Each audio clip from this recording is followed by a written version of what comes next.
May I first take a moment to draw your attention to the fact that I do not have any washing drying in the background. I reckon that must be a first for me. Anyway, on with the video. Hi. Before I get into this vlog, I just wanted to share this with you because it tickled me and I thought you might like to hear about it too. I've just been into my local Santander in my high street to pay some checks in. I'm queuing up for a cashier and a classic little old lady came and stood next to me and peered at my shoes. And I spotted her. She said, "Oh, I'm just looking at your shoes." "Yes." "Very pointy." "Yes." "And black fingernails." "Well, yes, of course." She leans into me rather conspiratorially and says, "I think you're a witch." So I leaned back towards her and said, "I think you're right," and gave her a big smile. She looked at me somewhat confused and said, "Oh, I hope you're not offended." "Not at all. Why would I be offended? Just tell it like you see it." I think it's wonderful that, you know, they get to an age where they speak their mind. She wasn't rude. She wasn't unpleasant. She just told it like she saw it. And I thought it was quite funny. It tickled me. Today's video is a bit of a mishmash, kind of catch you up on stuff. First of all, I've been rather successful once again in the local charity shops.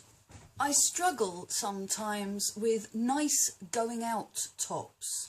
I can get lots of kind of cotton jersey type things, but nice things to go out in, especially in the summer, I sometimes struggle with, but I've been quite lucky. This is one of those nice off-the-shoulder gypsy style peasant blouses. It's quite a thin crepe cotton, so this will look nice. I've got a skirt that's practically the same material. I think they'll look really good together. It is elasticated round the base, which I don't particularly like, so I'll just whip that out. It won't take me 2 minutes to whip that out. This came from the Cancer Research Shop and was about £3.50. I was really rather pleased with that one. Next is a little sleeveless number. Again, quite gypsy peasant type style, which works quite well for the trad goth look, especially in the summer. Cute little buttons down the front. Oh, they do actually work. And it's adjustable on the back with a little tie. Well, that will probably come off because you know me and my big wide belts, so those ties will come off and I'll tuck it in and put a big wide belt on. This has the option to also come off the shoulder. That was a couple of quid, a crate like that. This one I don't think will be quite so successful for the summer because it's netting and it's long sleeved. It's Devore, which is kind of where you get a velvet and they use acid to burn off bits of the velvet so you just get the backing mesh underneath. It has a paisley pattern. Can you see it? It's quite sweet. It's very me with the drippy sleeves. I do like my witchy drippy sleeves. That was a couple of quid. I thought it was quite nice. My final purchase for those summer evenings where it's not cold but you just get a little bit of a chill is this lovely crushed velvet jacket. Little short jacket with this beautiful embroidered panel on the front. Well, it's braiding actually. I don't normally do gold, but you don't tend to get this kind of stuff with the silver on the front. But I just thought that was really quite nice. Dress it up to go out, or you know, just chuck it on over a pair of black leggings and a long t-shirt, you know. Oh, didn't realise it's shoulder pads. Rather nice. I think that was about a £5.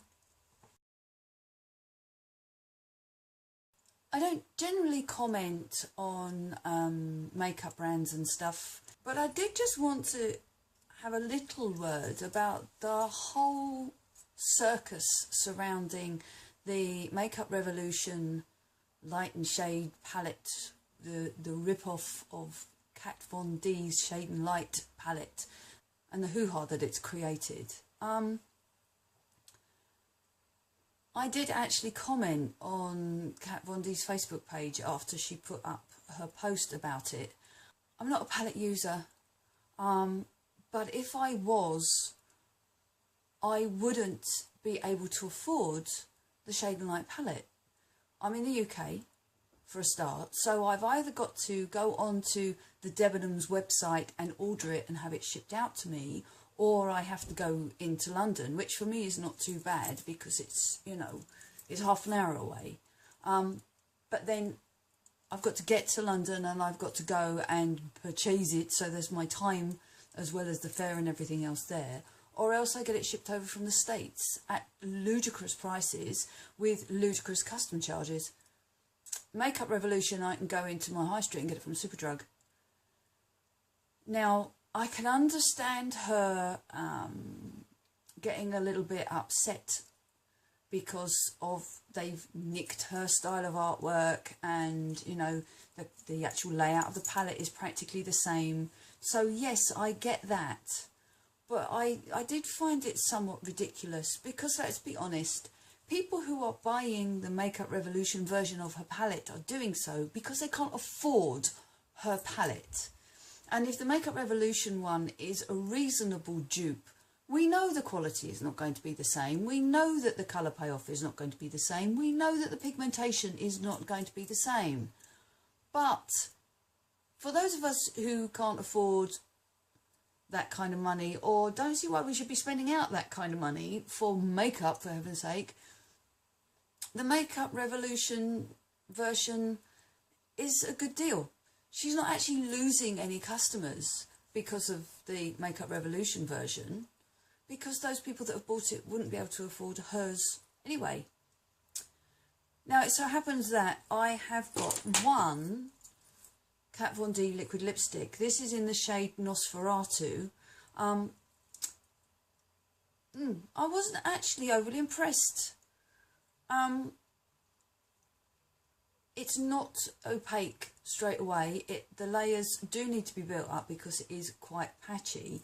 And okay, it lasts reasonably well, but actually it doesn't last that much better than any of the cheaper ones that I've got from Superdrug or another drugstore.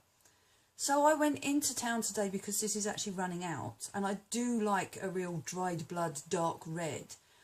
But I wasn't either going to go up to London to go to Debenhams and pay 17 quid, or go onto the Debenhams website and have them ship it to me for 20 odd.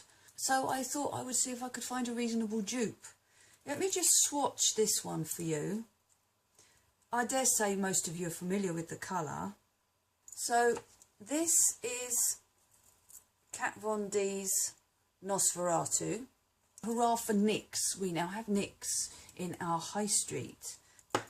This one is Transylvania. This one under here. And no, it's not an exact dupe. And yes, I dare say I'm probably going to have the same issues with having to apply a couple of coats because it will be a little bit patchy. But this was 7 quid, as opposed to 17 either plus postage or plus travel. So I have been busy making and doing.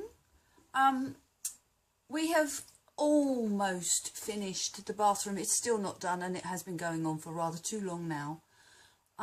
It's those little bitty jobs that you kind of don't get round to. We're waiting for our friend to come back to fit the shower. Then I can box that in. I don't want a white plastic shower in my very Victorian dark wood bathroom. So that needs to be done. I have yet to have a full day's run at doing the cubicle for the loo, so that still needs to be done. But one little job I have managed to do is to build a corner cupboard just to put the cleaning stuff in. You know, I don't really want my toilet duck on show. So I took my mum's old bedside cabinet, took the sides and the doors off, like so. Then I whipped the top off. I was going to try and use it as shelving on the inside, but it didn't happen. I got myself some Harris rails and created this little frame which utilises the sides of my mum's cupboard, and the little sort of backstop bit came off my mum's cupboard as well, but I don't have a picture of it with that on. That got attached to a wooden corner shelf which I turned into the top of the cupboard. I then kind of dyed and stained all the wood a similar-ish colour and stuck the door on the front. And this is the little cupboard in situ with a very nice brass and glass oil lamp on the top of it.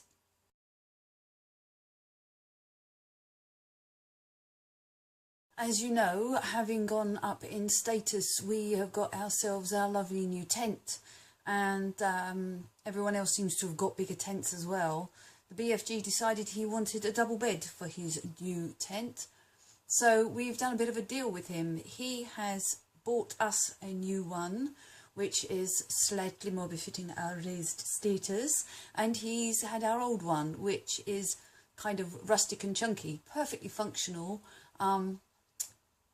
But I just thought we'd have something that was a little more elegant now that we are Count and Countess, don't you know? So I jumped onto eBay and bought just a regular wooden frame bed that kind of fitted the period, and have adapted it so that it can be put together and taken apart extremely quickly. And it looks like this.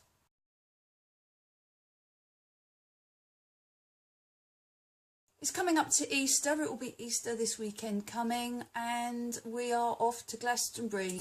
We're still not sure when we're going yet. Hubby's schedule has been all over the place. He's working and then he's not working, and now he is working but he might not be working on Good Friday. So we're definitely going to Glastonbury. So if you are around or you're looking for something to do over the Easter weekend, I will pop the link down in the description box below. Come and say hello to the Nutters in Purple and Black. We'll be there somewhere. We may be in our great big Burgundian tent, showing off and being frightfully regal, if we can go down on the Friday. If we have to go down early hours of Saturday morning, we've decided we're just going to take a couple of the smaller tents for display purposes and keep in the back of the van.